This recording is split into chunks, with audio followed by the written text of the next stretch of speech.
and welcome to That 80/20 Girl podcast. Thank you for joining me this week to hang out, where it's another week and another Wednesday, and I'm here with another episode of Wednesday Motivation for all of us. In today's episode, we'll explore why alone time is so crucial and how it can lead to a more balanced and fulfilling life.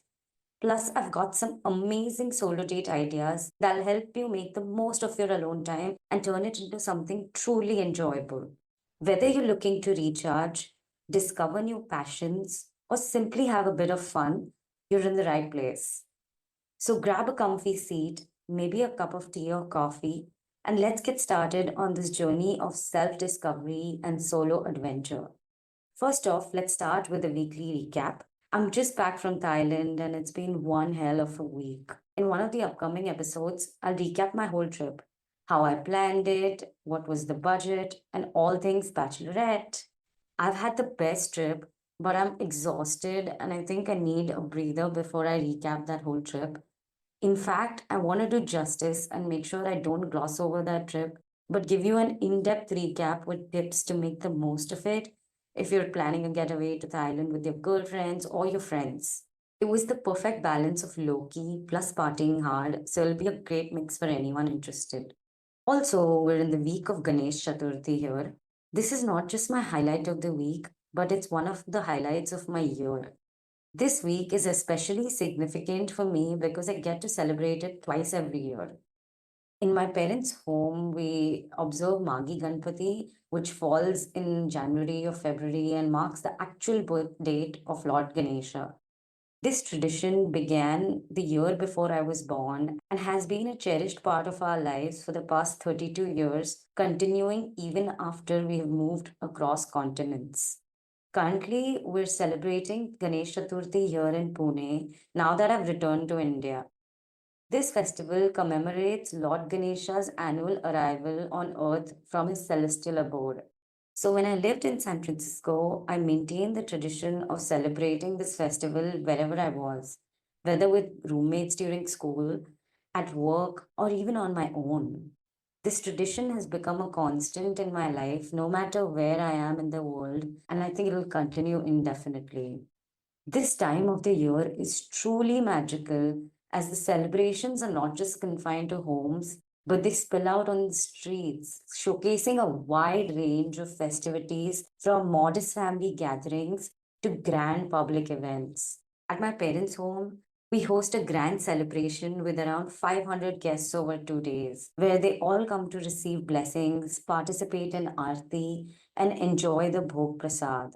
Here in Pune, our celebrations are more intimate, but the highlight is having my parents and Rohan's parents join us. We all come together to offer prayers, prepare prasad, make garlands, and perform aarti. This shared experience has made Ganesh Chaturthi an even more special time for our family since I moved back to India. Now you know why it's my favorite festival of the year because it's the most magical and wholesome time for me. Now let's go on to the word of the week. My word of the week, as I rightly segue into this segment, is wholesome. In the midst of all the rituals and festivities, I just realized how wholesome this experience is.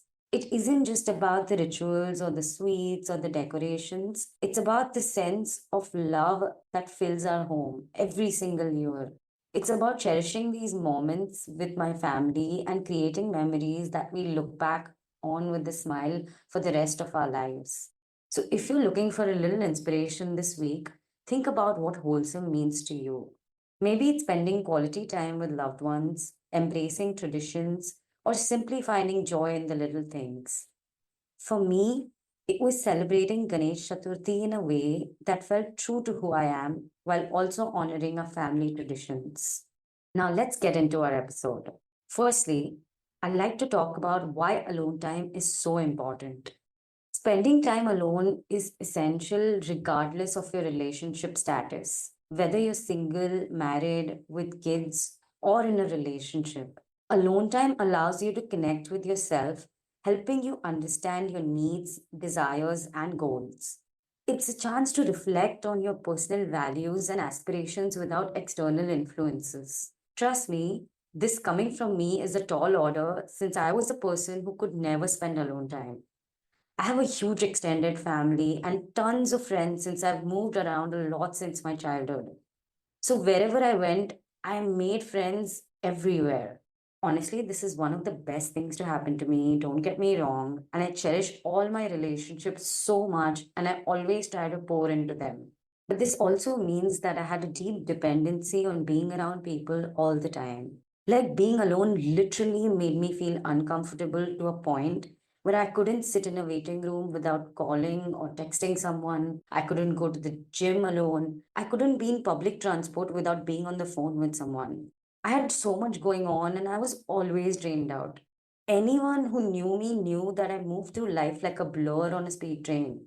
So caught up in the rush that I barely noticed how time slipped away and it left me racing to catch up.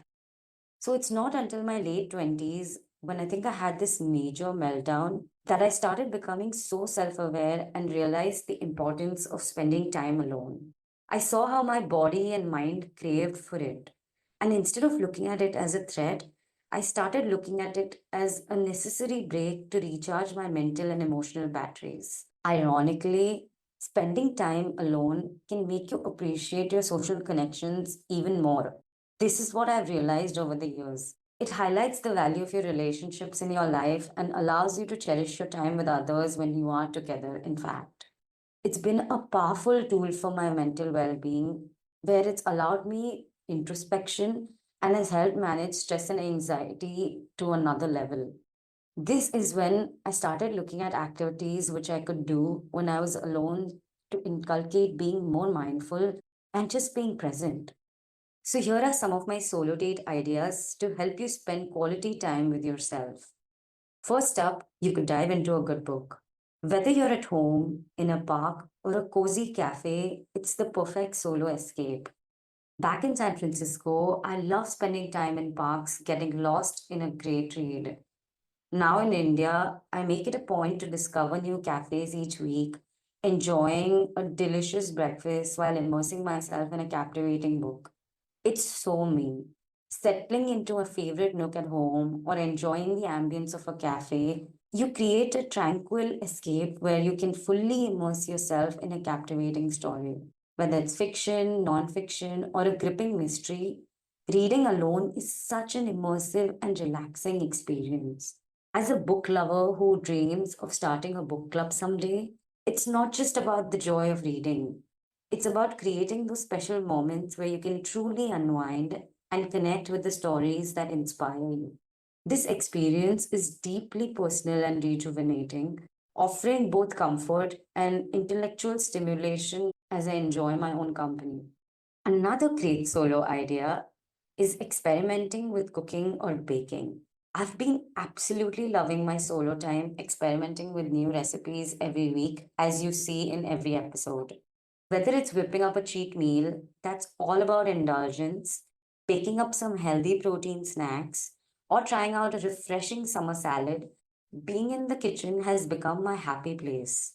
I've been exploring so many different flavors and techniques, and it's seriously turned cooking into a fun adventure for me. There's something so satisfying about nailing a new recipe and enjoying the fruits of your labor. Plus, it's a fantastic way to unwind and practice mindfulness. Your hands are working, your mind is at it, and your phone is off.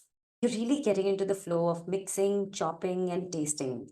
And let's be real, having delicious homemade meals at the end of it all is such a win. So, if you're looking to make the most of your alone time, why not dive into the kitchen and start with an easy recipe? Even if you're not a seasoned cook, baking can be a therapeutic experience, and who doesn't love treating themselves to a delicious dessert? Next up is try a new workout class.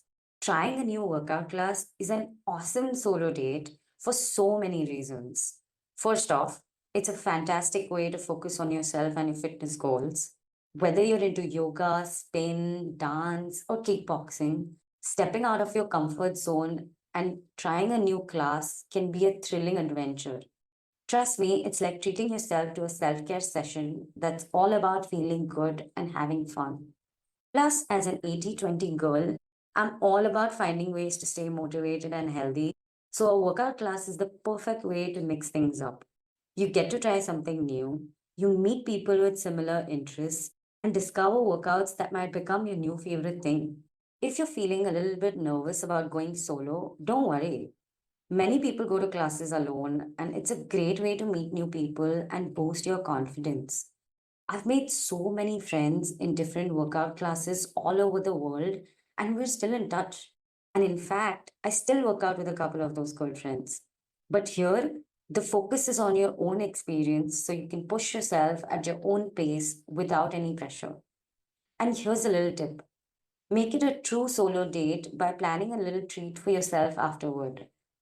Grab a smoothie, hit up a cafe, or just take some time to reflect on how great you feel. It's all about celebrating your commitment to yourself and your well being. So, if you're looking for a fresh and an exciting way to spend your alone time, maybe give a new workout class a try. It's a fun, energizing, and incredibly rewarding solo date where you can embrace your inner strength and have a blast.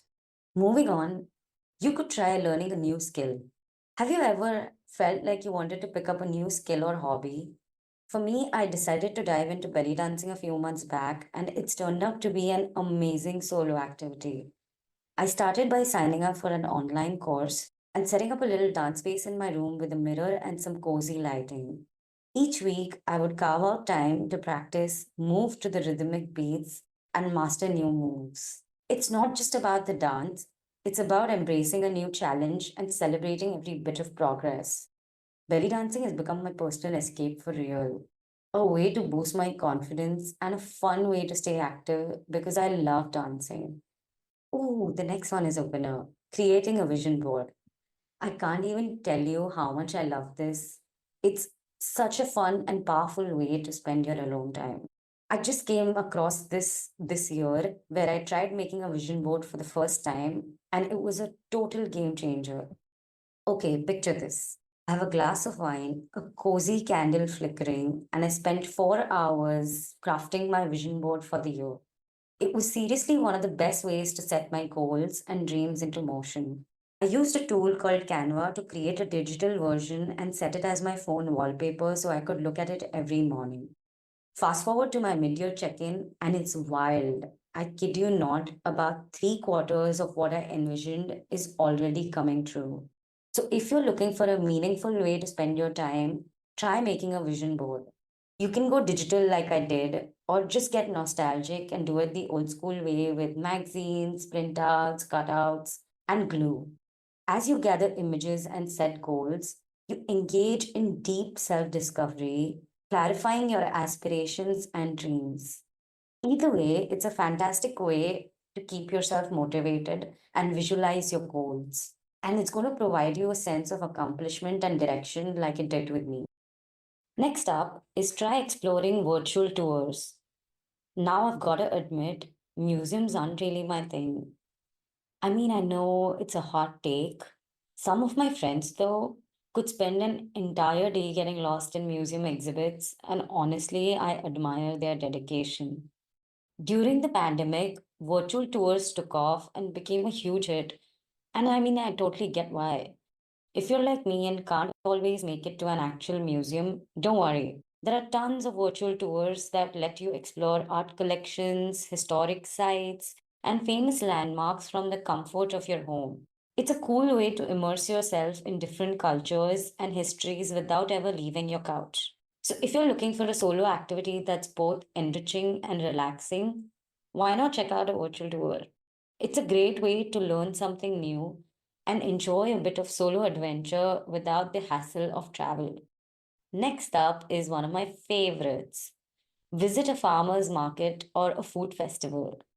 Okay, imagine strolling through vibrant stalls, sampling fresh local produce, and discovering unique artisanal treats, all while taking your time and savoring each moment. This was something I did so often in San Francisco, and it was one of my favorite weekend activities if I wasn't traveling. You can indulge in delicious bites, get ingredients to try out a new recipe, try seasonal treats, or maybe even chat with the local vendors about their craft. It's a chance to immerse yourself in the local food scene and enjoy a relaxed, immersive experience that's all about you and your taste buds. I love me a farmer's market, guys. Plus, it's a great way to support local businesses and practice mindful eating while enjoying a fun, flavorful adventure. How could I talk about alone time and not talk about self care? We all need that one DIY spa day a week. Maybe not one, maybe more, but at least one. Imagine setting up a corner with your favorite scented candle, your favorite soothing playlist, and a face mask that feels like a mini vacation for your skin. It's all about indulging in self care without any pressure or interruptions. This me time is all about celebrating yourself and embracing that relaxation, all in the comfort of your own space. You can check my episode on morning or night routine where I spill the tea on all my must have skincare essentials. Next up is go on a solo day trip. One of the best things to do as a solo activity is take a solo day trip because of the freedom that it offers. You can set your own itinerary, make spontaneous stops, and take all the time you need to soak in the sights. There's no need to rush or compromise on anything that you want to do. It's all about creating a day that's tailored to your interests and desires. I've done this so many times when I need a solo day, or maybe I just didn't have the social battery to make plans. It's like I get to choose my own adventure, whether it's exploring a charming nearby town, hiking through beautiful natural spots, or visiting a quirky local attraction. It's all about discovering new places and enjoying your own company. If you can't make a full day trip, why not take a few hours and explore your city like a tourist? It's all about rediscovering the places you might have overlooked and finding new favorites right where you live. You can treat yourself like a real tourist. Grab a city map or use a tour app, make a mini itinerary of the places you want to see. No pressure, no rush, just pure enjoyment of your city's offerings. You have the freedom to make the day exactly the way you want to be. And you can make this a full solo date experience with a nice lunch or coffee break at a local spot, which either it's new or it's something you always used to go as a kid and it's nostalgic, and take some time to just reflect on your day. Last up is you could start a personal project. If you have a passion or a hobby that you've been putting on hold, now is the perfect time to dive in.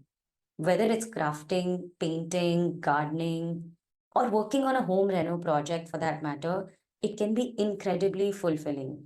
Plus, it's a great way to learn and grow. Personally, I've been itching to redo my bathroom for a while now. We only had a month of time before we moved into this house a couple years back, so we didn't really get time to get our bathrooms done. So I've gone full Pinterest mode, guys, creating a board packed with every bathroom inspo I can find. I'm talking dreamy tiles, chic vanities, and those super cute plant corners that everyone's been raving about. It's like a virtual mood board where I can save all my favorite ideas and mix and match until I find the perfect vibe.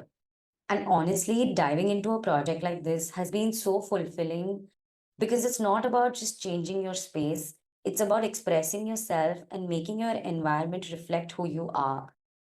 So, if you have a passion project or a dream renovation, now is the time to get started. And who knows, maybe your next solo adventure will be turning your space into something amazing for yourself. So, that wraps up today's episode on solo date ideas and why carving out time for yourself is so essential.